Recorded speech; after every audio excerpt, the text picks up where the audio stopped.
হযরত screen share দিলে ভালো হয়। আসসালামু আলাইকুম ওয়া রাহমাতুল্লাহি ওয়া বারাকাতুহু। ওয়ালাইকুম আসসালাম। ওয়া রাহমাতুল্লাহি ওয়া বারাকাতুহু। ইন্নাল হামদুলিল্লাহ ওয়াস সালাতু ওয়াস সালামু আলা রাসূলিল্লাহ ওয়া আলা আলিহি ওয়া সাহবিহি আজমাইন। রাজধানী ঢাকার উত্তরায় প্রতিষ্ঠিত মারকাজুল উলুম উত্তরার উদ্যোগে আয়োজিত আত-তাখাসসুস ফিল ফিকহিল ইসলামি ওয়াল ইফতা বিভাগের কানুনুল উকুবাতিল মুকারান তথা তুলনামূলক দণ্ডবিধি বিষয়ক আজকের এই দ্বিতীয় দর্শে দেশ বা প্রবাস দূর বা নিকট থেকে যারাই সংযুক্ত হয়েছেন সকলকে জানাই অন্তরের অন্তঃস্থল থেকে হৃদয় নিংড়ানো ভালোবাসা মিশ্রিত সশ্রদ্ধ সালাম ও মোবারকবাদ। আল্লাহ সুবহানাহু ওয়া তাআলার দরবারে কৃতজ্ঞতা প্রকাশ করছি, যিনি এক এবং অদ্বিতীয়। করুণা করে দয়া করে আমাদেরকে মুসলিম হিসেবে সৃষ্টি করেছেন, অতঃপর মুসলমানিত্বের অন্যতম দাবি তলবুল ইলমি ফরিদাতুন আলা কুল্লি মুসলিম, সকল মুসলিমের উপরে জ্ঞান অর্জন করা ফরজ। সেই জ্ঞান অর্জনের নিমিত্তে ভার্চুয়াল মাধ্যমে যিনি আমাদেরকে সম্পৃক্ত হবার সুযোগ করে দিলেন, তার কৃতজ্ঞতা প্রকাশ করছি। ইয়া রাব্বি লাকাল হামদু কামা ইয়ানবাগি লিজালালি ওয়াজহিক ওয়া আযীমি সুলতানিক। শত সহস্র দুরূদ ও সালাম পেশ করছি যে সকল মহাপুরুষের আবির্ভাবে এই পাপপঙ্কিল পৃথিবী ধন্য হয়েছে, যাদের প্রেমের অমৃত সেচনে দুঃখ তপ্ত মানব চিত্ত স্নিগ্ধ ও সিলিগ্ধ হয়েছে, যারা মানব সমাজের কুক্ষিগত কালিমা রশ্মির মধ্য হতে সূর্যের ন্যায় উত্থিত হয়ে মানবতার কুহক ভেঙেছেন, ধর্মের নবীন কিরণ জ্বালিয়েছেন, তাদের মধ্যে যিনি অন্যতম সাইয়্যিদুল আম্বিয়া মুহাম্মদুর রাসূলুল্লাহ সাল্লাল্লাহু আলাইহি ওয়াসাল্লামের শানে, যার প্রসঙ্গে আল্লাহ তাআলা পবিত্র কোরআন কারীমে ৩৩ নম্বর সূরা আহজাবের ২১ নম্বর আয়াতে কারীমায় ঘোষণা দিয়েছেন, লাকাদ কানা লাকুম ফি রাসূলিল্লাহি উসওয়াতুন হাসানাহ। তোমাদের জন্য রাসূলুল্লাহ সাল্লাল্লাহু আলাইহি ওয়াসাল্লামের জীবনেই রয়েছে সর্বোত্তম আদর্শ। নাই তাজ তাই লাজ, ওরে মুসলিম খরজুর শিশে তোরা সাজ, করে তসলিম হর কুরনিশেষর আওয়াজ, শোন কোন মুজিদা সে উচ্চারে হেরা আজ ধরা মাঝ, উর্স এমেন নাজদ হেজাজ তাহামা ইরাক শাম, মেসের ওমান তিহারান শরিকাহার বিরাট নাম, পরে সাল্লাল্লাহু আলাইহি ওয়াসাল্লাম। সাহাবা ইকরাম রাদিয়াল্লাহু তাআলা আনহুমদের সীমাহীন ত্যাগকে স্মরণ করছি। আল্লাহ তাআলা যাদের মতো করে আমাদেরকে ঈমান আনতে বলেছেন, আল্লাহ সুবহানাহু ওয়া তাআলা কোরআনে কারীমে ঘোষণা দিয়েছেন, আমিনু কামা আমানান নাস, তোমরা ঈমান আনো যেভাবে সাহাবা ইকরাম রাদিয়াল্লাহু তাআলা আনহুমগণ ঈমান এনেছেন। যাদের অক্লান্ত পরিশ্রমের দরুন আরব ভূমি থেকে হাজার হাজার কিলোমিটার দূরে অবস্থান করার পরেও আল্লাহ তাআলা আমাদের অধিকাংশকে মুসলিমের ঘরে জন্মগ্রহণ করার সুযোগ করে দিয়েছেন। সম্মানিত ওলামায়ে হযরত, কানুনুল উকুবাতিল মুকারান তথা তুলনামূলক দণ্ডবিধি, ইংরেজিতে কম্পারেটিভ পেনাল কোড, আজকে দ্বিতীয় দর্শ। গত সপ্তাহে আমরা আলোচনা করেছিলাম দণ্ডবিধি কাকে বলে। আশা রাখছি আপনাদের স্মরণে আছে। কানুনুল উকুবাত বা দণ্ডবিধি বলতে বোঝায় যে আইনে দণ্ডের সংজ্ঞা এবং শাস্তি সম্পর্কে আলোচনা করা হয়, বা অপরাধের সংজ্ঞা এবং শাস্তি সম্পর্কে আলোচনা করা হয়, তাকেই বলা হয় দণ্ডবিধি। দুই একজন নতুন যুক্ত হতে পারেন, এই কারণেই রিপিট করা। আবার আপনারা যারা গত সপ্তাহে ছিলেন তাদেরও একটু রিভিশন হলো ২-১ মিনিটে। তাহলে যে আইনে অপরাধের সংজ্ঞা এবং শাস্তি সম্পর্কে আলোচনা করা হয়েছে তাকেই বলা হয় কানুনুল উকুবাত বা দণ্ডবিধি, ইংরেজিতে বলা হয় পেনাল কোড। এর বাইরে আমরা আলোচনা করেছিলাম যে ইসলামী শরিয়ার বিধানগুলো ৩ ভাগে বিভক্ত। মানে ইসলামী শরিয়ার মূল আলোচনার দিকই হল ৩টি। কি কি? ইবাদত সংক্রান্ত, দ্বিতীয়ত মুআমালাত সংক্রান্ত, তৃতীয়ত আদল এবং উকুবাত সংক্রান্ত, মানে বিচার ও দণ্ড সংক্রান্ত। তাই বিচার ও দণ্ডের আবার 3টি প্রকার আমরা আলোচনা করেছিলাম যে ইসলামে এই দণ্ডগুলো 3 ধরনের হয়ে থাকে: হুদুদ, কিসাস এবং তাযীর।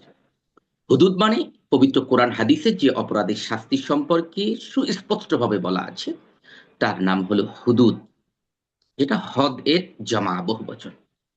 আরেকটা হলো কিসাস, মানে হচ্ছে যে ধরনের অপরাধ করা হবে তার সাথে তাই করা, অনুরূপ করা, একে বলা হয় কিসাস।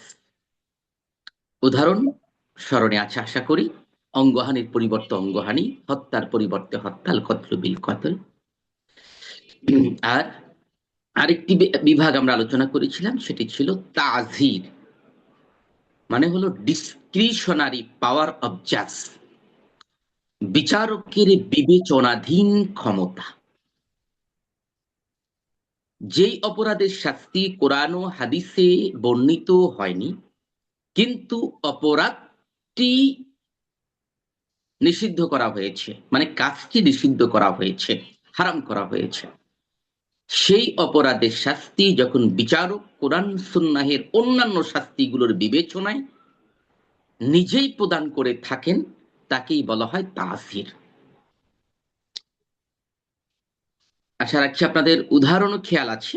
যেহেতু 1 ঘন্টার আলোচনা, 2-1 মিনিটের সামারি টানাটা কঠিন, তবে যারা দর্শ অংশ নিয়েছেন তাদের জন্য ক্লিয়ার হবে। আবার পূর্বের দর্শের রেকর্ডও যারা দেখে নিয়েছেন তাদের কাছেও ক্লিয়ার থাকবে। এরপরে আমরা আলোচনা করেছিলাম যে ইসলামী শরিয়ার যে এই দণ্ডগুলো, সেটি হুদুদ হোক, কিসাস হোক বা তাজির হোক, এটি প্রদান করার জন্য কতগুলো শর্ত আছে।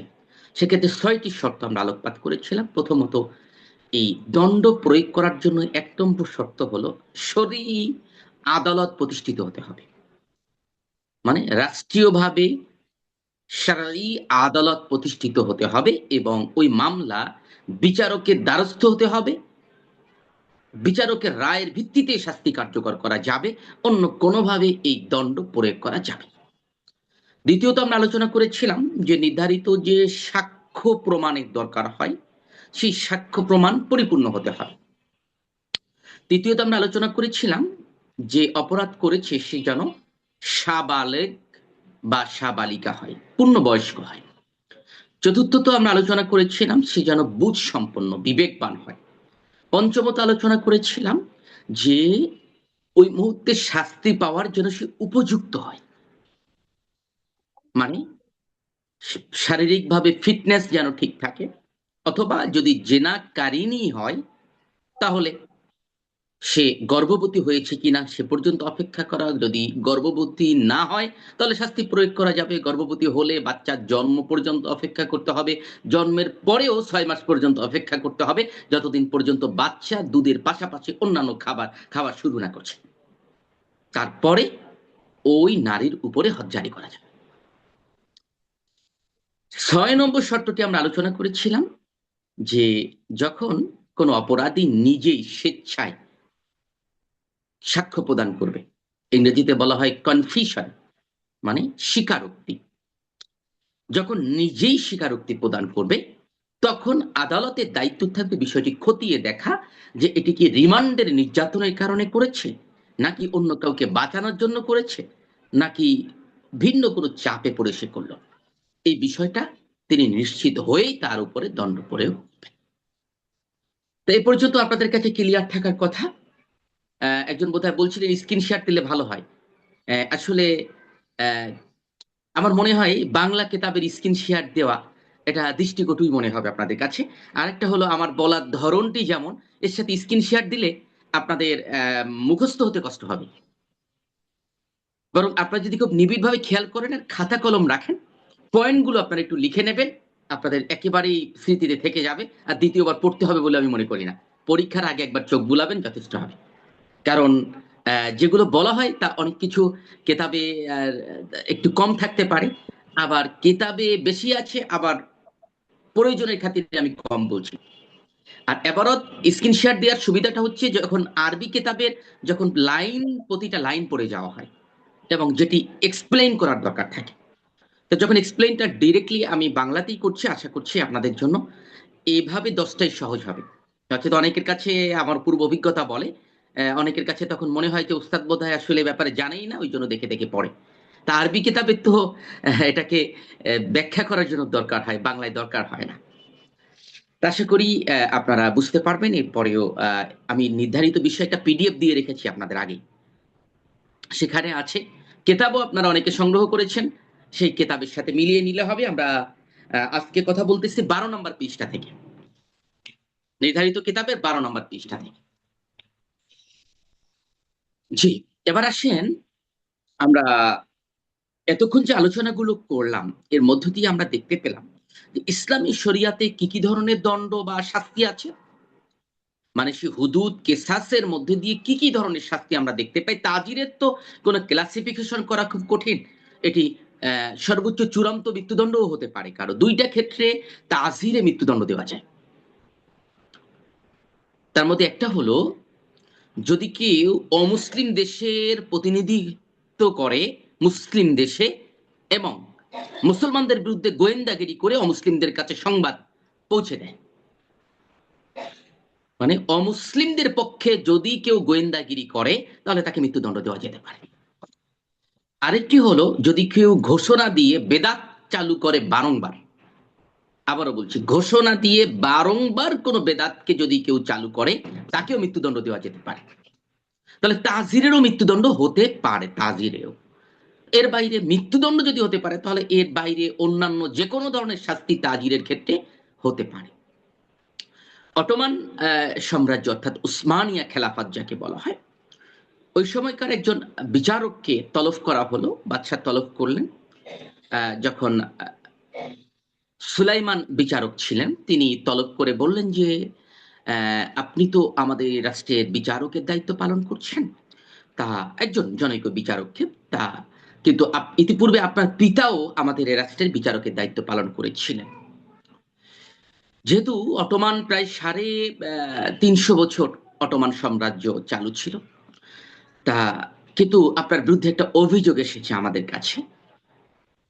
কাজী সাহেব জানতে চাইলেন যে কি অভিযোগ। অভিযোগ হচ্ছে আপনি লঘু অপরাধে, ছোট অপরাধে বড় ধরনের শাস্তি প্রদান করেন। কাজী সাহেব বললেন, কেমন, কোন ছোট অপরাধে আমি বড় ধরনের শাস্তি প্রদান করেছি? বাদশা তখন বললেন যে আপনি একজন খাবারে ভেজাল দিয়েছিল। খাবারে ভেজাল মানে হতে পারে আটার মধ্যে, মানে খারাপ আটা আর ভালো আটা মিশাইছে, অথবা একটু পানি মিশানো আটা যাতে ওজন বাড়ে এরকম আটার সাথে শুকনা আটা মিলিয়ে এসে বিক্রি করেছে। তা এই কারণে আপনি তাকে দেয়ালে লটকিয়ে পেরেক মেরে রেখে দিয়েছেন। কাজী সাহেব জবাব দিলেন যে এটি আমি শরিয়াতের আলোকেই করেছি। এবার সুলতান জানতে চাইলেন যে শরিয়াতের আলোকে করেছেন, কোন কেতাবের আলোকে আপনি এটা করলেন? কাজী সাহেবের জবাবটি ছিল যে সুলতান, যদি সব কথা বইয়েই লেখা থাকতো তাহলে আর বিচারক নিয়োগ দেওয়ার প্রয়োজন ছিল না। খুব হৃদয় স্পর্শী এবং অন্তরে বোঝার মতো একটি কথা, যে সব কথা যদি বইয়ের পাতাই থাকতো তাহলে বিচারক নিয়োগ দেওয়ার প্রয়োজন ছিল না। সব কথা যদি মেডিকেল সায়েন্সের মেডিকেলের বইয়ের মধ্যেই থাকে তাহলে ডক্টরের প্রয়োজন, অভিজ্ঞ ডক্টরের প্রয়োজন হয় না। এই জায়গাটিতে একটি সম্পর্ক আছে, এটির নামই হলো তাজির। বিচারক চিন্তা করবেন অপরাধের মাত্রাটা কোন পর্যায়ে, এই অপরাধটি কি পরিমাণ ছড়িয়ে যাচ্ছে, লোকটা এই অপরাধটা কি প্রথমবার করলো না দ্বিতীয়বার করলো, কত জনকে সে ঠকিয়েছে, এই বিষয়গুলো বিবেচনা করে কখনো কখনো তিনি অনেক কঠিন ধরনের শাস্তিও দিতে পারেন, আবার কখনো তাকে তিরস্কার করে ছেড়েও দিতে পারেন, যাই আর কখনো এই কাজটা করবে না, এর নামও তাজির। আবার তাকে মৃত্যুদণ্ড প্রদান করবেন, তার নামও তাজির। দেয়ালে লটকিয়ে রাখবেন, তার নামও তাজির। তার হাত কেটে দিলেন, এটাও হতে পারে তাজির। মানে অপরাধের মাত্রা বুঝে বিচারক যখন দৃষ্টান্তমূলক শাস্তি প্রদান করেন তার নাম হচ্ছে তাজির। সেহেতু আমরা গত সপ্তাহে স্পষ্ট করেছিলাম যে হুদুদ কেসাস অপরিবর্তনীয়, এই দৃষ্টিকোণ দিয়ে বলা হয় যে ইসলামিক আইন অপরিবর্তনশীল, চিরন্তন। মাশাআল্লাহ, শুকরান গিয়াসউদ্দিন সাহেব। দ্বিতীয়ত, তাজির এটি পরিবর্তনশীল হতে পারে। ঢাকার একজন জাজ যা রায় দিলেন, খুলনার জাজ একই অপরাধে ভিন্ন রকম রায় দিতে পারেন, প্রেক্ষাপট বিবেচনা করে, অপরাধের বয়স বিবেচনা করে, তারপরে ধরন বিবেচনা করে রায়ের মধ্যে ভিন্নতা আসতে পারে তাজিরে, কিন্তু হুদুদ এবং কেসাসে কোনো পরিবর্তন আসে না। যেহেতু তাজিরের কোনো শাস্তি নির্ধারিত ভাবে বলা নেই, হুদুদ আর কেসাসের ব্যাপারেই আছে, এই কারণে বলা হয় যে ইসলামিক আইন অপরিবর্তনশীল। কারণ যা পরিবর্তনশীল তা তো আগেও নির্ধারণ করা ছিল না, এখনো নির্ধারণ নেই। আশা করি এ পর্যন্ত ক্লিয়ার আপনাদের কাছে। আপনারা যখন আল্লাহ খেলাফা প্রতিষ্ঠা করলে যখন শরিয়া আদালতের বিচারক হবেন, আশা করছি বিষয়টি উপলব্ধি করতে পারবেন ইনশাআল্লাহ। যে এবার আসুন, তাহলে এই যে দণ্ডগুলো আমরা দেখতে পাচ্ছি, কি কি শাস্তি ইসলামী শরিয়াতে আছে, কি কি ধরনের শাস্তি আমরা দেখতে পাই? আমরা দেখতে পাই ইসলামে আছে মৃত্যুদণ্ড, মানে বিভিন্ন অপরাধের ক্ষেত্রে মৃত্যুদণ্ড আছে। আমরা যেমন 3টা অপরাধের ক্ষেত্রে কমন রাসূলুল্লাহ ইসলাম বলেছেন যে মৃত্যুদণ্ড দেওয়া যায়। তার মধ্যে কি কি? একটা হচ্ছে আল কতল বিল কতল, হত্যার পরিবর্তে হত্যা। আরেকটি হচ্ছে বিবাহিত ব্যক্তি যদি জেনা করে বা বিবাহিতা যদি জেনা করে তাহলে তাকে রজম করে হত্যা করা, মৃত্যুদণ্ড। আর একটা হলো যদি কেউ মোরতাদ হয়ে যায় তার শাস্তি মৃত্যুদণ্ড। মোরতাদের আলাদা একটা অধ্যায় আছে, আমরা সেখানে বিস্তারিত কথা বলবো। এই 3টা হচ্ছে একেবারে কমন ভাবে মৃত্যুদণ্ড, আর বাকি আর ক্ষেত্র বিশেষ হতে পারে, সেটি ব্যতিক্রমতা। তাহলে মৃত্যুদণ্ড আছে, মৃত্যুদণ্ডের শাস্তি আমরা দেখলাম, এবং স্বাভাবিকভাবে বলতে পারি যে মৃত্যুদণ্ড হয় এবং কয় ক্ষেত্রে মৃত্যুদণ্ড দেওয়া যায়? 3টি অপরাধের ক্ষেত্রে মৃত্যুদণ্ড দেওয়া যায়। ক্লিয়ার এ পর্যন্ত আপনাদের কাছে?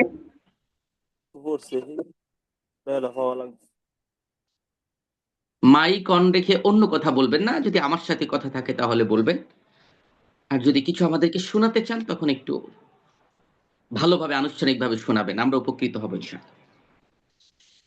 জি, 2 নম্বর কথা হচ্ছে, আমরা আর কি দেখলাম? আরো দেখলাম ইতিমধ্যে আলোচনার মধ্য দিয়ে যে কেসাস মানে অঙ্গহানির পরিবর্তে অনুরূপ অঙ্গহানি। তা অঙ্গহানির ব্যাখ্যা অনেক রকম হতে পারে। কেউ কারো চোখ কানা করে দিছে, তাহলে তার চোখ কানা করে দিতে হবে। কেউ কারো কান ছিঁড়ে দিলে তার কান ছিঁড়ে দিতে হবে। কান কেটে দিলে কান কেটে দিতে হবে। হ্যাঁ, চর মেরে কানের শ্রবণ ইন্দ্রিয় মানে কানের শোনার শক্তি নষ্ট করে দিল, তাহলে তার স্মরণ এই শোনার শক্তি নষ্ট করে দিতে হবে।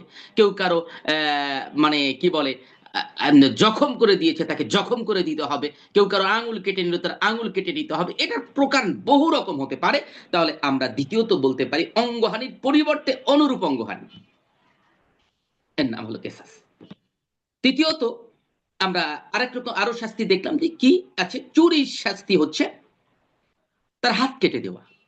তার মানে হাত কেটে দেওয়া এটা আরেক রকম শাস্তি। বলে প্রথম শাস্তি হলো মৃত্যুদণ্ড, শাস্তির একটা ধরন। দ্বিতীয় শাস্তির ধরন হচ্ছে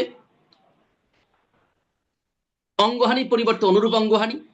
তৃতীয়ত শাস্তির ধরন হলো চুরি করলে হাত কেটে দেওয়া। চতুর্থ শাস্তির ধরন হলো ডাকাতি করলে বিপরীত দিক থেকে হাত পা কেটে দেওয়া, ডাকাতি বা সন্ত্রাসী কর্মকাণ্ড কিংবা বিশৃঙ্খলা সৃষ্টি করা। 3 রকম, 4 রকম আমরা পেলাম। তারপরে যদি কেউ ব্যভিচার করে তাহলে অবিবাহিত হলে 100 বেত্রাঘাত করা, আর বিবাহিত হলে তাকে রজম করে হত্যা করা। এটাও প্রথমের মৃত্যুদণ্ডের মধ্যে পড়ে যায়। তারপরে ষষ্ঠত আমরা দেখতে পাই যদি কেউ সেটা আমরা আগে আলোচনা করেছি, মুরতাদ হয়, ইসলাম ধর্ম ত্যাগ করে, তার শাস্তি মৃত্যুদণ্ড। ষষ্ঠত আরেকটা হলো মদ পান যদি করে তাহলে তার শাস্তি 40 বেত্রাঘাত বা 80 বেত্রাঘাত। দুইটার ব্যবধান এত বেশি কেন? যদি জোড়া বেদ দিয়ে কাউকে বেত্রাঘাত করা হয় তাহলে 40, আর যদি সিঙ্গেল বেদ দিয়ে কাউকে বেত্রাঘাত করা হয় তাহলে 80। তাহলে ইসলামী শরিয়াতে কি কি ধরনের শাস্তি আছে এটা যদি আমরা ব্যাখ্যা করার চেষ্টা করি, তাহলে মৃত্যুদণ্ড আছে, হাত কাটা আছে, বিপরীত দিক থেকে হাত পা কেটে দেওয়া আছে, অঙ্গহানির পরিবর্তে অঙ্গহানির শাস্তি আছে, পাথর মেরে হত্যা করার শাস্তি আছে, 100 বেত্রাঘাতের শাস্তি আছে, এবং 40 বা 80 বেত্রাঘাতের শাস্তি রয়েছে। আর এর বাইরে আছে তাজির, যার কোনো লিমিট নেই। তাহলে ইসলামী শরিয়াতের শাস্তি সমূহ নিয়ে যদি প্রশ্ন করা হয় এতটুকু বললেই চলবে। আশা করি এটি আপনাদের মানে স্মরণের মধ্যে থাকবে। এবার আসুন, অনেকে মন্তব্য করে থাকে যে যেমন বিশেষ করে ইউরোপীয় ইউনিয়নভুক্ত দেশগুলোতে আপনারা জানেন বোধহয় যে সেখানে মৃত্যুদণ্ডের কোনো রাষ্ট্রীয় বিধান নাই। তাদের একটা দর্শন হলো যা আমি দিতে পারি না তা নিতে পারি না। আমি যেহেতু কাউকে প্রাণ দিতে পারি না তাই কারো প্রাণ নিতেও পারি না। এই কারণে তারা এই মৃত্যুদণ্ড প্রদান করার বিরুদ্ধে কথা বলে।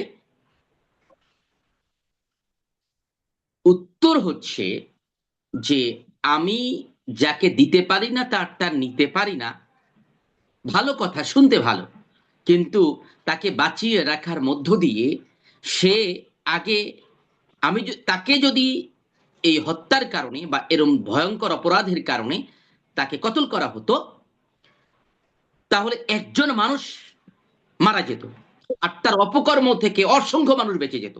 আর তাকে যদি আমি বাঁচিয়ে রাখি তাহলে দুইটা জটিলতা আছে। একটা হলো এই অপরাধের প্রতি অন্য মানুষরাও ঝুঁকে যাবে সহজে, যেহেতু এই অপরাধ সে জানে যে তার মৃত্যুদণ্ড হবে না। দ্বিতীয়ত হচ্ছে তার দ্বারা আরো অনেকগুলো অপরাধ সংঘটিত হবার ভয় থাকবে। অতএব এই দৃষ্টিকোণ দিয়ে অপরাধীকে বাঁচিয়ে রাখা এটা মানবাধিকার নয়, বরং অপরাধীকে হত্যা করা, শাস্তি দেওয়াটাই হচ্ছে অন্যদের অধিকার নিশ্চিতের জন্য মানবাধিকার। অর্থাৎ হিউম্যান রাইটস বলতে আমরা এটাই বলতে চাই যে একজন অপরাধীকে সমাজ থেকে সরিয়ে দিয়ে তার এই নির্যাতন থেকে, তার জুলুম থেকে অন্যদেরকে হেফাজত করা, এটার নামই হচ্ছে মানবাধিকার, এটার নামই হিউম্যান রাইটস। কারণ দেখা যায় যে ইসলামী শরিয়া কার্যকর হলে অপরাধ যেভাবে দূরীভূত হয়, প্রচলিত আইন আদালতের মধ্য দিয়ে তা কখনো দূরীভূত হয় না।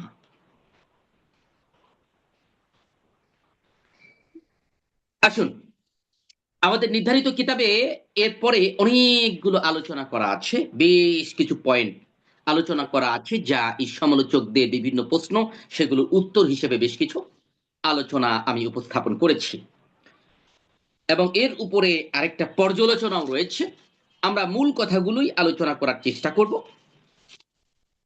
যে এ পর্যায়ে আমরা চলে যাব দেশীয় আইনের দিকে। ইসলামী দণ্ডবিধির মূল বিষয়বস্তু আশা করি আপনারা বুঝতে পেরেছেন।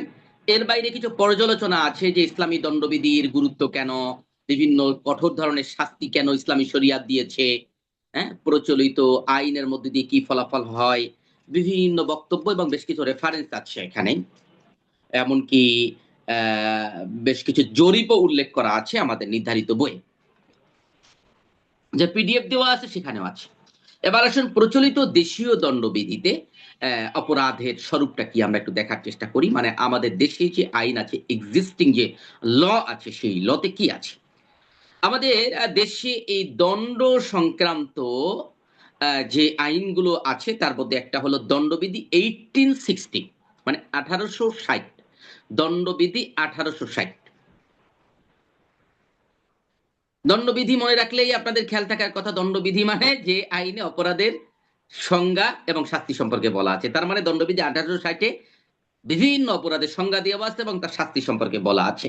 এটা হলো 1860, মানে 1860 সালে প্রণীত একটা আইন এবং এটা 1860 সালের 45 নম্বর আইন।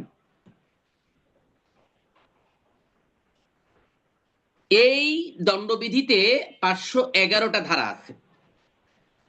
এর বাইরে 1898-তে গিয়ে দণ্ডবিধি রিলেটেড আরেকটা আইন করা হলো, সেটা হলো ক্রিমিনাল প্রসিডিউর কোড, মানে হলো ফৌজদারি কার্যবিধি আইন। মানে এই দণ্ডগুলো কিভাবে দেওয়া যাবে এটা নিয়ে আলোচনা করা হলো সিআরপিসিতে, criminal procedure code. Criminal procedure কোডের সংক্ষিপ্ত বলা হয় সিআরপিসি, আর পেনাল কোডের সংক্ষিপ্ত রূপ কি হবে তাহলে? পিসি। যদিও পেনাল কোডকে সাধারণত পেনাল কোডই বলা হয় যেহেতু শব্দ ছোট, কিন্তু সিআরপিসিটা বেশি ব্যবহার করা হয় ক্রিমিনাল প্রসিডিউর কোডকে, কারণ তিনটা ওয়ার্ডস থাকার কারণে এটাকে সহজে সিআরপিসি বলা হয়। সিআরপিসি, সিতে ক্রিমিনাল, পিতে প্রসিডিউর, আর সিতে হচ্ছে কোড, ক্রিমিনাল প্রসিডিউর কোড। এটা হলো ফৌজদারি কার্যবিধি 1898। এই আইনে কি আছে? যে আইনে মাধ্যমে পুলিশ অফিসার, তারপরে ম্যাজিস্ট্রেট এবং আদালত কার্য সম্পাদন করে। পুলিশ, ম্যাজিস্ট্রেট এবং আদালত কার্য সম্পাদন করে যে আইনের ভিত্তিতে, তার নাম হচ্ছে ফৌজদারি কার্যবিধি। এটি 1898 সালের 5 নম্বর আইন। মানে একটা বছরে দেখা যায় 20টা আইন পাস হয়েছে বা 100টা আইন পাস হয়েছে। আইন মানে কি? Law is the command of sovereign. আইন বলা হয় সার্বভৌমের নির্দেশ হচ্ছে আইন। মানে রাষ্ট্র পরিচালনার সুবিধার্থে যে নীতিমালাগুলো করে, রীতিনীতি চালু করে, তার নাম হচ্ছে আইন। তা এখন এই ফৌজদারি কার্যবিধির ব্যাপারে যে আরো স্পষ্ট করি, তাহলে বলবো যে কিভাবে অপরাধের তদন্ত করতে হবে, গ্রেপ্তার জামিনের বিধান কি, বিচার কার্য কিভাবে পরিচালনা করা যাবে, সেটাই ফৌজদারি কার্যবিধিতে আলোচনা করা আছে। এই ফৌজদারি কার্যবিধিতে ধারা আছে 565টি, আর পেনাল কোডে ধারা আছে কয়টা? 511টা। 1898 সালের 1 জানুয়ারি থেকে এই ফৌজদারি কার্যবিধিটা চালু হয়েছে। সেই যে চালু হয়েছে আর থামেনি। বুঝতে পেরেছেন নাকি? 1860 সাল থেকে সেই যে চালু হয়েছে আর থামেনি। মাঝখানে ইংরেজ চলে গেল 47-এ, পাকিস্তান চলে গেল 1971-এ, হ্যাঁ, বাংলাদেশের কত সরকার আইলো আর গেল, কিন্তু আইন কিন্তু যায় নাই। যদিও ইংরেজরা এই আইন করার ক্ষেত্রে, আপনাদের আরেকটা বিষয় একটু জানিয়ে রাখি, যে আমাদের দেশে যে প্রচলিত আইন আছে, এর সবগুলো আইনই কি শরিয়াতের সাথে সাংঘর্ষিক? না, শরিয়াতের সাথে সব আইনগুলো সাংঘর্ষিক নয়। আমরা যদি ইসলামী শরিয়া বাস্তবায়ন করতে চাই, সবগুলো আইন পরিবর্তন করা জরুরি হবে না, বরং আইনের যে জায়গাটুকু সাংঘর্ষিক ততটুকু অ্যামেন্ডমেন্ট করলে, মানে সংশোধন করে নিলেই ঠিক হয়ে যাবে। মানে ধরে আইন বাতিল করা জরুরি হবে না। এর পিছনে একটা কারণ আছে। কারণটা হলো, ইংরেজরা যখন আইন প্রণয়ন করে তার আগে 750 বছর এই উপমহাদেশ মুসলমানেরা শাসন করেছে। 750 বছর। 750 বছর তারা কি দিয়ে শাসন করলো? শরিয়া লতে শাসন করেছে। সেই শরিয়া, মানে শরিয়া আইনের তো মাযহাবগত কিছু ভিন্নতা আছে। হানাফি ল দিয়ে শাসন করা হয়েছিল উপমহাদেশ। এমনকি অটোমান সাম্রাজ্যের 350 বছরও হানাফি ল দিয়ে শাসন করা হয়েছে। আর এর আগে ইমাম আবু ইউসুফ যখন বিচারপতি হলেন, সেখান থেকেও কয়েক শত বছর পর্যন্ত হানাফি ল দিয়েই পৃথিবীর বিরাট একটি অংশ শাসন করা হয়েছে। তার মানে পৃথিবীর 3টা, অটোমান সাম্রাজ্য তো পৃথিবীর 1/3 ছিল, মানে 3/1 এত বড় এলাকা। তার মানে পৃথিবীতে মাযহাবগত দিক দিয়ে বিবেচনা করলে হানাফি লই রাষ্ট্রীয়ভাবে এটা মানে ইনফোর্সেবল ছিল, কার্যকর ছিল। অন্য কোনো ল রাষ্ট্রীয়ভাবে কখনো এত ব্যাপকতার ভিত্তিতে কার্যকর হয়নি। এবং মালিক রাহমাহুল্লাহর মালিকি মাযহাব মদিনা কেন্দ্রিক কার্যকর হয়েছিল, মানে সৌদি আরব কেন্দ্রিক। কিন্তু বিশ্ব জনীন বিরাট অংশ নিয়ে হানাফি মাযহাবই বেশি কার্যকর ছিল। আরেকটা বিষয় আপনারা বোঝার চেষ্টা করবেন, যে আইনটি মানে যত বেশি প্রয়োগ হয়, সেটা নিয়ে তত বেশি চর্চা হয়, তত বেশি গবেষণা হয়। এ কারণে ফতোয়া নেওয়ার ক্ষেত্রে যখন ইমাম মুহাম্মদ এবং আবু ইউসুফের মধ্যে, মানে সাহেবাইনের মধ্যেই 2 রকম মত দেখা যায়, তখন কোন ক্ষেত্রে কার ফতোয়াটা প্রাধান্য পাবে? সেক্ষেত্রে নীতিমালা হলো, যদি ইবাদত সংক্রান্ত হয়, মানে শরঈ এই আদল উকুবাত না, আদল উকুবাত ছাড়া অন্য বিষয়ের ক্ষেত্রে ইমাম মুহাম্মদ রাহমাহুল্লাহর মতকে প্রাধান্য দেওয়া হয়, কারণ ওই বিষয়ে তার পর্যালোচনা বেশি। আর আইন আদালত সংক্রান্ত বিষয়ে ইমাম ইউসুফ রাহমাহুল্লাহর মতকে প্রাধান্য দেওয়া হয়, কারণ এই বিষয়ে তার নাড়াচাড়া বেশি। মানে যিনি যে বিষয়ে অভিজ্ঞ, সেক্ষেত্রে তারই ফতোয়ার অনুসরণ করা হয়।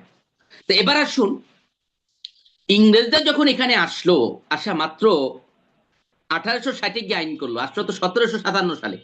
তা 1757 আর 1860, 100 বছরের বেশি হয়ে গেল, মানে 103 বছর।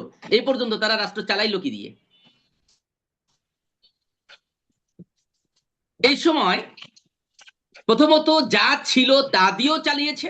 দ্বিতীয়ত কিছুদিন যাওয়ার পর থেকে তারা কিছু কিছু ছোট ছোট আইন বানানোর চেষ্টা করলো, যে এ বিষয়ে একটা আইন, খসড়া আইন, এই খসড়া আইনের ভিত্তিতে চলতে লাগলো, বিভিন্ন কখনো প্রদেশ ভিত্তিক ভিন্ন ভিন্ন আইনও চলতে লাগলো। এক পর্যায়ে গিয়ে গোটা উপমহাদেশ যেন একই আইনের মধ্যে আনা যায়, এর জন্য 1860 সালে একটা মানে কার্যকরী আইন তারা তৈরি করলো।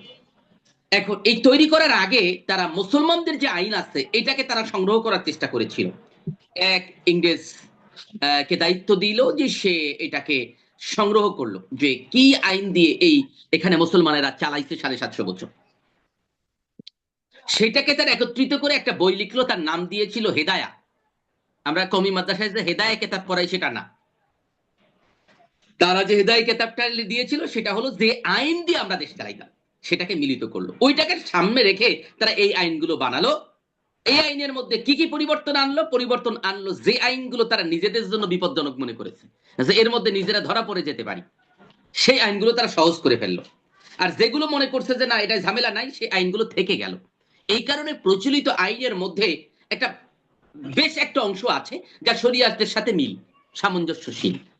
আবার বিশাল একটা অংশ আছে যা শরিয়াতের সাথে অসামঞ্জস্যশীল। আশা করি বুঝতে পেরেছেন। তাহলে আমরা যদি এই আইনকে পরিবর্তন করতে চাই, এই আইনটি ধরে বাতিল করতে হবে তা না, বরং এই আইনটাকে অ্যামেন্ডমেন্ট করলেই হবে, এটাকে সংশোধন করেই এই আইনটাকে পরিবর্তন করা সম্ভব, মানে শরিয়া কার্যকর করা সম্ভব।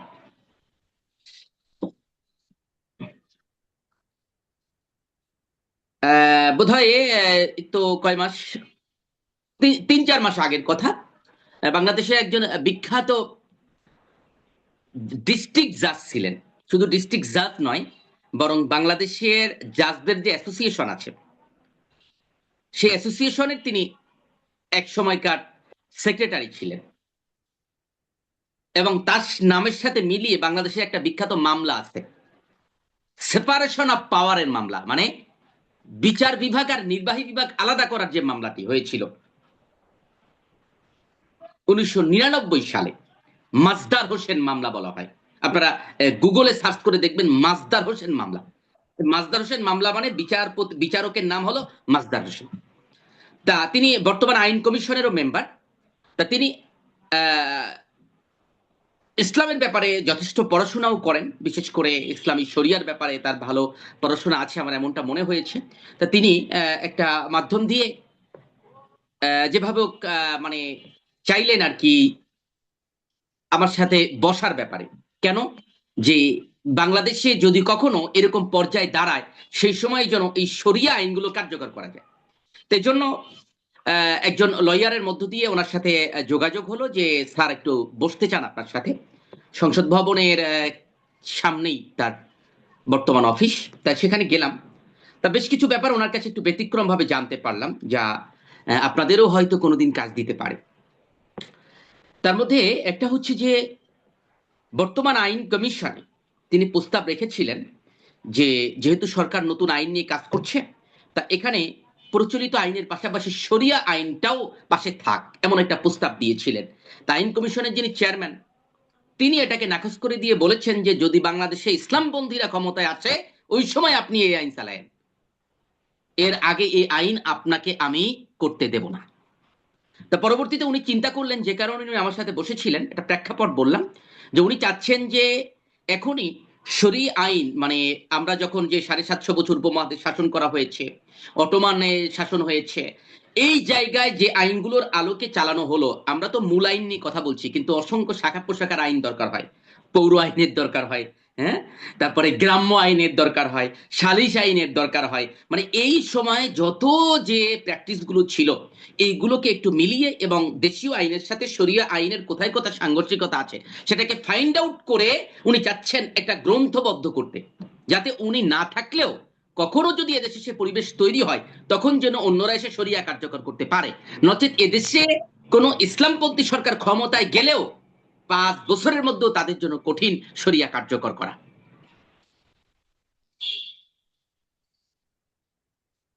এটি একটু কঠিন কথা, বোঝার জন্য একটু কঠিন বটে।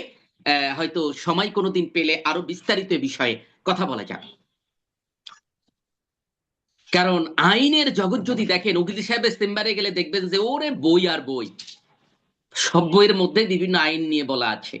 আমাদের সমাজ দেশ চালাতে অসংখ্য আইনের প্রয়োজন হয়। যেহেতু দীর্ঘদিন ধরে শরিয়ে আদালত এই অঞ্চলে নেই, সেহেতু আমরা অনেক কিছু মানে অতিরিক্ত যা ছিল তা আমরা মানে বলা যায় কিছু হারিয়ে ফেলেছি, কিছু থাকলেও তা আমাদের দৃষ্টির বাইরে চলে গিয়েছে, এ ব্যাপারে চর্চাও নাই। এসব কারণে পাকিস্তানে যখন শরিয়া আদালত প্রতিষ্ঠিত হলো, প্রচলিত আদালতের পাশাপাশি আল্লামা তকি উসমানী হাফেজাহুল্লাহকে চিফ জাস্টিস করা হলো শরিয়া আদালতে। এই আদালতটি কিন্তু বেশি দিন টেকেনি, পরবর্তীতে অকার্যকর হয়ে গিয়েছে।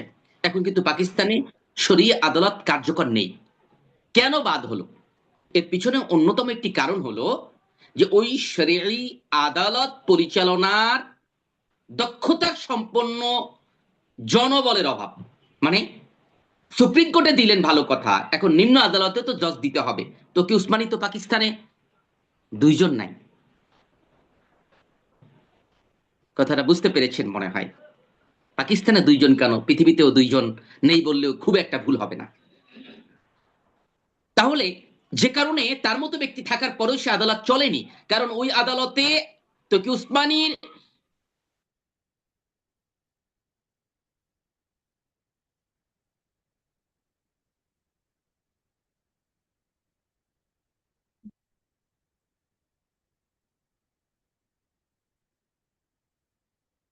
হাফেজাহুল্লাহর মতো না হলেও ইসলামিক স্কলার থাকার প্রয়োজন ছিল, যারা যে কথা শোনা যাচ্ছে মানে মাঝখানে একটা কল তো, জি। তা সেই আইন বোঝার মতন। দ্বিতীয়ত হলো যে আইন বোঝা শুধু না, এই কাজগুলো করা হয়নি, পাকিস্তানেও করা হয়নি, উপমহাদেশেও আর করা হয়নি। আমরা 1757 সালে নিজেদের সেই সালতানাত হারানোর পরে জুলুম নির্যাতনে পড়ে আমরা আর এই জায়গা নিয়ে কাজ করিনি। এইটা নিয়ে পূর্বেরটা উদ্ধারের চেষ্টা যেমন করতে হবে, একই সাথে সিমিলারিটি এবং ডিসিমিলারিটিটা আমাদেরকে বের করতে হবে। তা এটা নিয়েও কাজ করতে অনেক সময় সাপেক্ষ ব্যাপার। আমি একটু ভিন্ন দিকে গেলাম, তারপরও আমি মনে করি আগামী দিনের কর্ণধার যারা হবেন, এই উম্মাহের যারা রাহবার, তাদের এই বিষয়গুলো জানা উচিত। যে আমি আমার মূল কথায় ফিরে আসতে চাই, যে আমরা তাহলে বুঝতে পারলাম যে দেশে যে আইনগুলো আছে এই আইনগুলো তৈরির একটি প্রেক্ষাপট আপনাদের সামনে বোঝানোর চেষ্টা করলাম। তারপরে আসুন, এর বাইরেও বাংলাদেশে এই ফৌজদারি রিলেটেড মানে দণ্ড রিলেটেড আরো বেশ কিছু আইন আছে। যেমন গবাদি পশুর অনধিকার প্রবেশ আইন 1871, তারপরে অস্ত্র আইন 1878, বিস্ফোরক দ্রব্য আইন 1908, দুর্নীতি প্রতিরোধ আইন 1947, দুর্নীতি দমন আইন 1957, বিশেষ ক্ষমতা আইন 1974, যৌতুক নিরোধ আইন 1980, তারপরে মাদক নিয়ন্ত্রণ আইন 1990, নারী ও শিশু নির্যাতন দমন বিশেষ আইন 2000। এই আইনগুলো এই দণ্ডবিধি রিলেটেড। কোন আইন কোন সময় হয়েছিল এটা বোঝার একটা সহজ উপায় আছে, একটু মাথার মধ্যে গেঁথে রাখেন।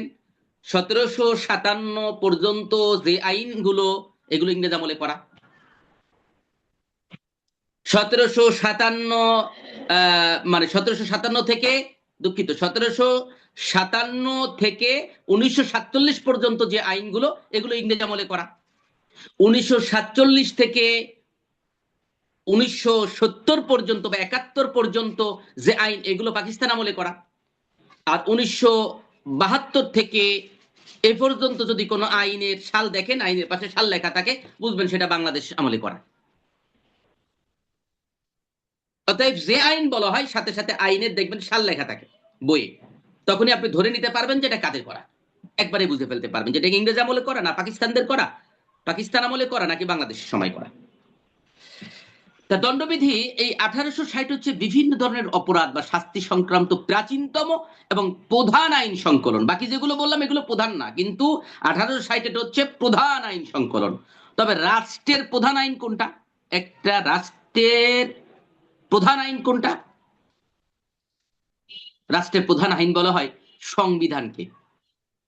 এই জন্য দেখবেন সরকার দোহাই দেয় যে এটা সংবিধানের সাথে সাংঘর্ষিক, হ্যাঁ, সংবিধানে তত্ত্বাবধায়ক সরকার নাই, এই বক্তব্যগুলো দেয়। কেন দেয়?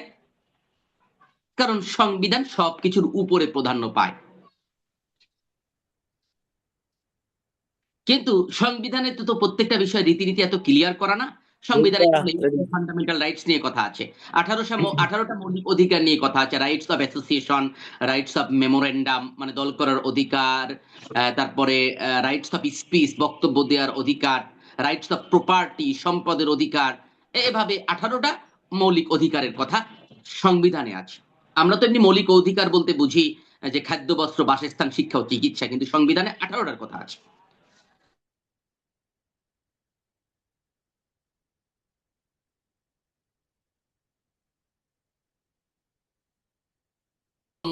যাতে না থাকে এই কথাগুলো।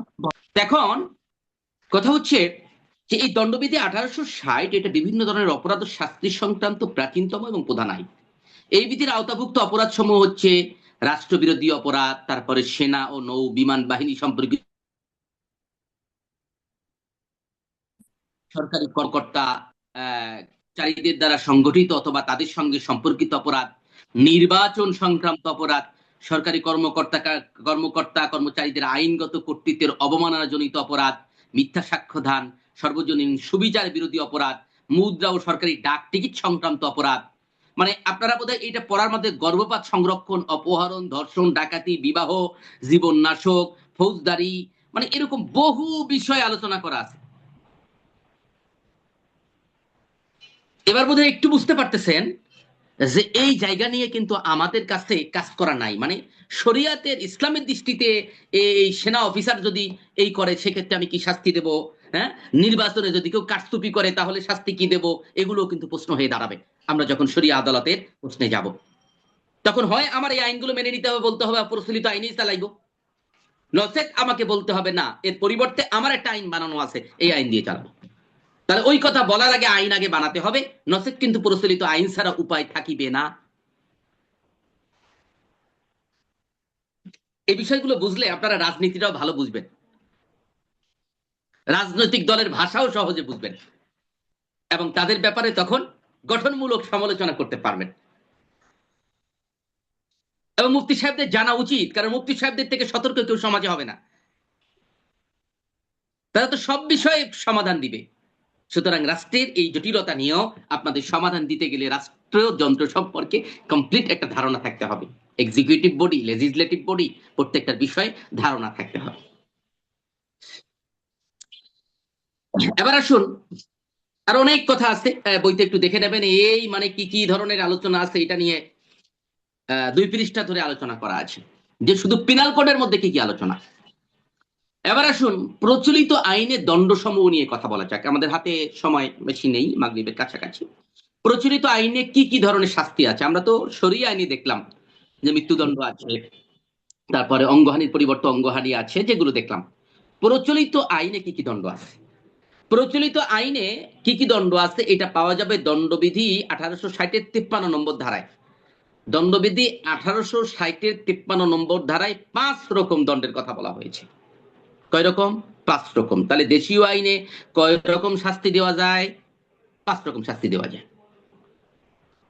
কি কি? মৃত্যুদণ্ড দেওয়া যায়, ডেথ পেনাল্টি, মৃত্যুদণ্ড দেওয়া যায়। দ্বিতীয়ত ইমপ্রিজনমেন্ট ফর লাইফ, যাবজ্জীবন কারাদণ্ড দেওয়া যায়। যাবজ্জীবন কারাদণ্ড মানে হলো 2 রকম। একটা হলো যাবজ্জীবন, যতদিন থাকিবে জীবন ততদিন খাটিবেন জেল, এর নাম যাবজ্জীবন কারাদণ্ড। আরেকটা হলো যাবজ্জীবন কারাদণ্ড মানে হলো জেল কোড অনুযায়ী 14 বছর। আবার কিছু বিশেষ অপরাধের ক্ষেত্রে যাবজ্জীবন কারাদণ্ডকে 20 বছরে উল্লেখ করা আছে। তাহলে স্বাভাবিকভাবে যাবজ্জীবন বলতে আইনের ভাষায় 14 বছর বোঝায়। যদি স্পেসিফিক উল্লেখ করা থাকে যে না বিফোর ডেথ, তাহলে আমৃত্যু। এই কারণে আওয়ামী লীগ সরকারের সময় যে আন্তর্জাতিক অপরাধ ট্রাইব্যুনাল প্রতিষ্ঠিত হয়েছিল, সেখানে তারা রায়ের ক্ষেত্রে বলেছিল টিল ডেথ, মানে মৃত্যু পর্যন্ত। যাবজ্জীবন কারাদণ্ড মানে যতদিন বাঁচবে, এই জন্য বাংলায় লিখতো আমৃত্যু কারাদণ্ড, যাবজ্জীবন লিখতো না। কিন্তু যাবজ্জীবনের অর্থ কিন্তু যতদিন থাকবে জীবন ততদিন। তাহলে এটা স্পেসিফিক, সরকার যখন মানে বিশেষভাবে লিখে দেয় জজ, তখন এটা ব্যতিক্রম হয়। এভাবে 20 বছর যদি বলা হয় সেটাও ব্যতিক্রম। স্বাভাবিকভাবে যাবজ্জীবন জেল হয়েছে মানে 14 বছরের জেল। মৃত্যুদণ্ড তো বোঝার কিছু নাই। মৃত্যুদণ্ড আমাদের দেশে সাধারণত ফাঁসির মাধ্যমেই কার্যকর হয়। এর বাইরেও আইনে কোথাও কোথাও গুলি করে মারার কথা আছে, কিন্তু গুলি করে মারার ঘটনা সাম্প্রতিক অন্তত বাংলাদেশ হওয়ার পরে হয় নাই। যদিও জেল হত্যা নামে একটা ঘটনা আছে, সেটা ব্যতিক্রম। এবার আসেন, আরেকটা হলো ইমপ্রিজনমেন্ট, স্বাভাবিক কারাবাস, স্বাভাবিক জেল। এটা দুই রকম হয়। একটা হলো রিগোরুয়াস, মানে হলো সশ্রম, সশ্রম। আরেকটা হলো সিম্পল, মানে বিনাশ্রম। তাহলে প্রথমটা মৃত্যুদণ্ড, পরেরটা যাবজ্জীবন কারাদণ্ড, তারপরেরটা স্বাভাবিক কারাদণ্ড। এই স্বাভাবিক কারাদণ্ড দুই রকম হয়, একটা হলো সশ্রম কারাদণ্ড আর একটা বিনাশ্রম কারাদণ্ড। সশ্রম মানে যেই জেলের সাথে থাকিবে শ্রম, মানে কাজও করতে হবে। আর বিনাশ্রম মানে জেল খাটবে, কোনো কাজ কাম নাই, খাবে দাবে আর ফাইল দেবে। আচ্ছা, আর একটু ভালো করে বুঝাই দিই। ওলামা ইকরামদের জেল খাটা এটা স্বাভাবিক। সেহেতু আর একটু এই জায়গাটা ক্লিয়ার করি, তাহলে জেল খাটতে ভয় পাবেন না। জেলে গ্রেপ্তার হওয়ার পরে মাথায় থাকবে এরপরে এটা ঘটবে, এরপরে এটা, এরপরে এটা, ভিতরে এরকম। এই কারাবাস, কারাদণ্ডের ধরনটা আসে একটু বোঝার চেষ্টা করেন। সেটা সেন্ট্রাল জেল ধরেন, বা কাশিমপুর কারাগার ধরেন, বা অন্য কোনো জেলার কোনো জেল ধরেন। একটা জেলে আমরা চারপাশ থেকে দেখি একটা প্রাচীর দিয়ে আটকানো, এর ভিতরে আছে অনেকগুলো বিল্ডিং। সে বিল্ডিং গুলোতে 3 তলা 4 তলা 5 তলা বিভিন্ন রকম তলা আছে। আচ্ছা, এরপরে এই তলাগুলোতে কয়েকটা ধরন থাকে। কিছু বিল্ডিং যেগুলোর নাম অনেক সময় পদ্মা, মেঘনা, যমুনা, ব্রহ্মপুত্র, এই বিভিন্ন নদীর নামেও হয়, রূপসা, নামগুলো থাকার পরে সেখানে থাকে ওয়ার্ড। ওয়ার্ড মানে হলো একটা তলায় আলাদা আলাদা বড় বড় রুম থাকে। এই রুমগুলোকে বলা হয় ওয়ার্ড। সেখানে কোথাও 100 জন, 200 জন, বা 20 জন, 25 জন, 15 জন, 20 জন, এরকম করে মানে আসামিদেরকে রাখা হয়। এবং প্রতিদিন ফজরের পরে একটা গণনা হয়। এই গণনাকে জেলের ভাষায় বলা হয় ফাইল। ফাইল মানে হচ্ছে 4 জন 4 জন করে বসবে, আলাদা আলাদা করে 4 জন 4 জন করে বসবে লাইন দিয়ে, যাতে সহজে গোনা যায়। কারারক্ষীরা এটা গুনবে, গোনার পরে যখন মিলে যাবে যে গতকালকে রাতে কতজনকে রাখা হয়েছিল, সকালেও সেই কয়জন আছে, এবার ঘন্টা দিয়ে বুঝাই দেবে মিলে গেছে, ছেড়ে দাও। এবার এরপরে ওই জেলখানার ভিতরে এই রুম থেকে বেরিয়ে সবাই ঘোরাফেরা করতে পারে, খাবার দাবার ধরতে পারে, হ্যাঁ, খেলাধুলার ব্যবস্থা আছে, বিভিন্ন আয়োজন আছে, অসুস্থ থাকলে হাসপাতাল আছে, যাইতে পারে। ঠিক আছে, গোসল করার জায়গা আছে, গোসল করতে পারে, ইত্যাদি ইত্যাদি। হ্যাঁ, এই ঘোরাফেরা করতে পারে। আবার পরিবেশ খারাপ হলে আবার একটু রিস্ট্রিক্টেড করে দেয়, তখন বলে যে না, বের হওয়া যাবে না, তখন এই তালা মেরে দেয়। তা এটা হলো সকাল থেকে, আবার আসরের পর পর আবার ভিতরে ঢুকাইয়া দেয়, ঢুকানোর পরে আবার আরেকবার গণি। তা এইটা হচ্ছে ওয়ার্ডের বৈশিষ্ট্য। এর বাইরে আছে সেল। সেল মানে হলো ছোট্ট ছোট রুম। আমাদের যেমন বাসাবাড়ির রুমগুলো যেরকম থাকে, এরকম ছোট জন রুম। এতে হয়তো 4 জন 5 জন 6 জন 7 জন বা 8 জন থাকা যায়। এর মধ্যেই থাকে একটা বাথরুম। সে বাথরুমের অর্ধেক আবার নাই। অর্ধেক নাই মানে কেউ ঢোকার পরে বাইরে দিয়ে দেখা যাবে যে আছে ভিতরে। তা এরকম বাথরুম, ওয়ার্ডের বাথরুম গুলো একই রকম। ওয়ার্ডের যে ওয়াশরুম গুলো আছে তাও একই রকম, বাইরে দিয়ে মাথার উপর দিয়ে দেখা যায়। এর পিছনে কারণও আছে। এরকমটা রাখার কারণ হচ্ছে একজন আরেকজনকে দেখা গেল বাথরুমের মধ্যে নিয়ে মেরে ফেলে, কোনো অঘটন ঘটালো, এটা যাতে না পারে। তা এটা হলো দুই রকম, তাই না? একটা হলো ওয়ার্ড আর একটা সেল। সেল বুঝতে পেরেছেন? সেলের মধ্যে কয়েকটা ধরন থাকে। এটা হলো কমন সেল। হ্যাঁ, এরপরে আর এক রকম সেল হচ্ছে কন্ডেম সেল। কন্ডেম সেল মানে ফাঁসির আসামিদেরকে যেখানে রাখা হয়। এই সেল এবং ওই ওয়ার্ড থেকে বের হতে পারে আসামিরা, বেরোয় মানে আশপাশে ঘোরাফেরা করতে পারে, প্রয়োজনে যেতে পারে, কখনো অনুমতি নিতে হয়, কখনো অনুমতি ছাড়াই পারে দিনের বেলায়। কিন্তু কন্ডেম সেল থেকে কেউ বের হতে পারে না। তা সবসময় তার সামনে তাকে আটকে রাখা হয়, যারা ফাঁসির ব্যাপারে রায় হয়, যাদের ফাঁসির রায় হয় যাদের। আচ্ছা, এর বাইরে হলো জেলখানার মধ্যে একটা ভিআইপি ব্যাপার আছে। সেটা কি? সেটাকে বলা হয় ডিভিশন। যারা আগে মন্ত্রী ছিল, এমপি ছিল, হ্যাঁ, বড় বড়, তাদের জন্য ভিআইপি থাকার ব্যবস্থা আছে। ওই যে এক রুমে 6 জন 7 জন থাকে ছেলে, সে থাকে এক রুমে। তার আবার একজন খাদেম থাকে, সে তার রান্না বাড়া করে দেয়। সরকার আবার তার জন্য খাবার দাবারের বাজেট দেয়, অন্যদের থেকে তার খাবার দাবারের একটু ভিআইপি। মোটামুটি জনপ্রতি সরকারের 30 থেকে 50 হাজার টাকা প্রতি মাসে খরচ হয় এই আসামিরে পালতে হ্যালো ভিআইপি। তা মন্ত্রী এমপি থাকলে যে ভিআইপি পায় তা না, সরকার মাঝে মধ্যে রুক্ষ হয়ে ভিআইপি তে সেল কেটে দেয়, কেটে দিয়ে বলে নর্মালে চলে যা, কেটে দেয়। যদি দয়া প্রবশ হয় তখন পায়, আইনে আছে, কিন্তু সবসময় আইন কার্যকর হয় না। তাহলে জেলখানার ভিতরের একটা রূপ পেয়েছেন, এর বাইরে জেলখানার মধ্যে একটা হাসপাতাল আছে, সেখানে কোনো এমবিবিএস ডক্টর নাই বটে, তবে একজন প্যারামেডিক্যাল মার্কা ডাক্তার আছে, গেলে কিছু ওষুধপত্র দেয়।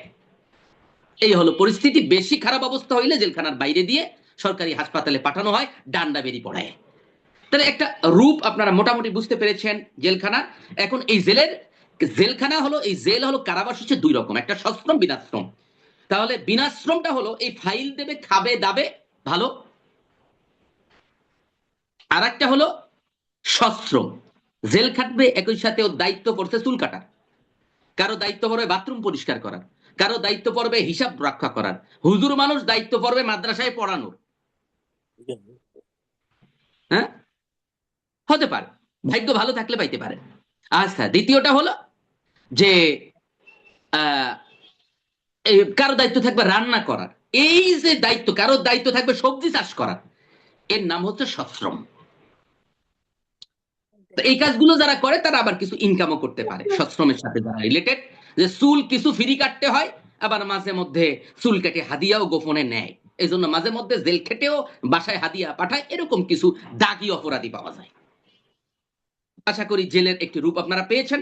এবার আসেন 4 নম্বরে, সম্পত্তি বাজেয়াপ্তকরণ। এটা হলো আরেকটা শাস্তি বাংলাদেশের আইনের, সম্পত্তি বাজেয়াপ্তকরণ। মানে হলো একজন দেখা গেল 500 কোটি টাকা মেরে দিয়েছে, মারার পরে পালানোর পরে তারে আর ধরা যায় না। এই কথা বলেন কে? কথাবার্তা থাকলে একটু মাইক বন্ধ করে বলবেন। তা এবার বিদেশে পালায় গেল, এখন তার সম্পদ দেখা গেল যে ওষুধ কোম্পানি আছে, এই সেই অনেক কিছু আছে, এইটাই দিয়ে দেখা গেল যে এতে দাম হয় 400 কোটি। সরকার তাহলে এইটাকে নিজের দায়িত্বে নিয়ে এটাকে নিলামে দিল বা অন্য কাউরে মালিকানায় দিয়ে দিল, এটাকে বাজেয়াপ্ত করে দিল। এটা হলো সম্পত্তি বাজেয়াপ্তকরণ। আবার গ্রেপ্তার হইছে, খাইছে 5 কোটি, পাওয়া গেল 2 কোটি, বাকি 3 কোটি পাওয়া যায় নাই, তাহলে তার স্থাবর অস্থাবর সম্পত্তি বাজেয়াপ্তের ব্যাপারে নির্দেশ দিতে পারে। এটা হলো আরেক রকম শাস্তি দেশীয় আইনে। এবং 5 নম্বর শাস্তি হচ্ছে অর্থদণ্ড বা জরিমানা। জরিমানা করলো 5,000, 10,000, 5 লাখ, 10 লাখ, 5 কোটি, 10 কোটি, অপরাধের মাত্রা বুঝে জরিমানা করলো। তাহলে প্রচলিত আইনে 5 ধরনের শাস্তি আছে। আরেকবার বলার চেষ্টা করি, আশা করি যারা অ্যাক্টিভ তাদের মুখস্থ হয়ে যাওয়ার কথা। কি? 1 নম্বরে মৃত্যুদণ্ড, 2 নম্বরে যাবজ্জীবন কারাদণ্ড, 3 নম্বরে স্বাভাবিক কারাদণ্ড, 4 নম্বরে কি সম্পত্তি বাজেয়াপ্তকরণ, এবং 5 নম্বরে হচ্ছে জরিমানা, মানে আর্থিক জরিমানা। ক্লিয়ার? সময় কয় মিনিট আছে আজানের? জি জি 1 মিনিট আছে আমাদের দিদি। তাহলে আর দেরি করবো না। দেশীয় আইন এবং প্রচলিত আইনের পার্থক্য, 9টা পার্থক্য বলা আছে পরে, এটা ইনশাল্লাহ আমরা আগামী সপ্তাহে এটা ধরে সামনের দিকে আগাবো ইনশাল্লাহ।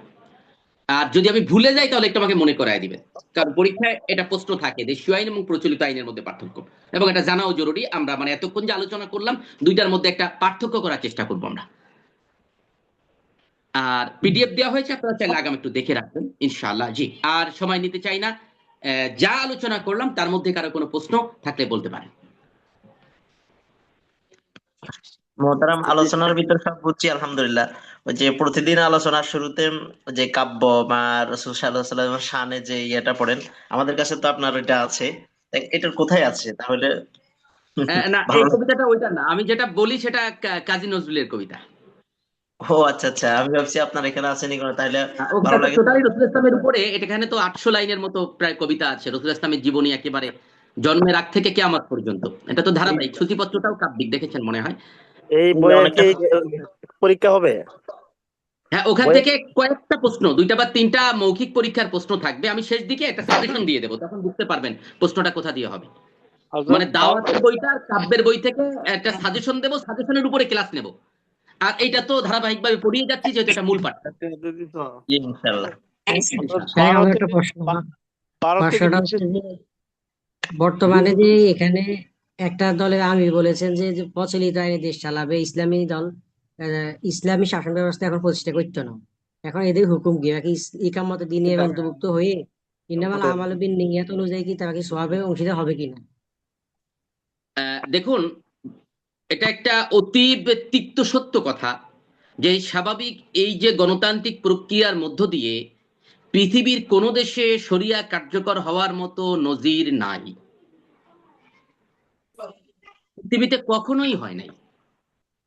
তাহলে কি হতে পারে? প্রচলিত এই পদ্ধতির মধ্য দিয়ে আসলে সম্ভব হলো একটা ইনসাফ ভিত্তিক রাষ্ট্র কায়েম করা। মানে কিরকম? দুর্নীতি বন্ধ হলো, চুরি ডাকাতি বন্ধ হলো, হ্যাঁ, মানুষ শান্তিতে বসবাস করতে পারলো এবং শরিয়া কার্যকর করার একটা পরিবেশ তৈরি করা গেল। এবং এই পরিবেশের মধ্য দিয়ে ইসলামপন্থীরা আন্দোলন গড়ে তুলে একটা বিপ্লবের জন্ম দিতে পারলো, আর সেই বিপ্লবে শরিয়া কার্যকর হতে পারে। এটা একটা প্রক্রিয়া। আর একটা প্রক্রিয়া হলো এক্সিস্টিং সরকারকে ইসলামের মধ্যে এনে অধিকাংশকে এই দিকে এনে দীক্ষিত করার মধ্য দিয়ে পরিবর্তন আনা। সেক্ষেত্রেও মানে সেনা বিপ্লবের দিকে ইঙ্গিত করে, কারণ বর্তমানের যে রাষ্ট্র প্রক্রিয়া, এই প্রক্রিয়াটার সাথে পূর্বের প্রক্রিয়াগুলো মেলে না। আমি যেহেতু আজান হয়ে যাচ্ছে, আর কথা দীর্ঘায়িত করতে পারবো না। মুজাদ্দেদ আল-ফেসানি রাহমাহুল্লাহ অর্থাৎ শেখ আহমদ সিরহিন্দি রাহমাহুল্লাহর একটা মানে বিপ্লবিক পরিকল্পনার পদ্ধতি আছে, যেভাবে তিনি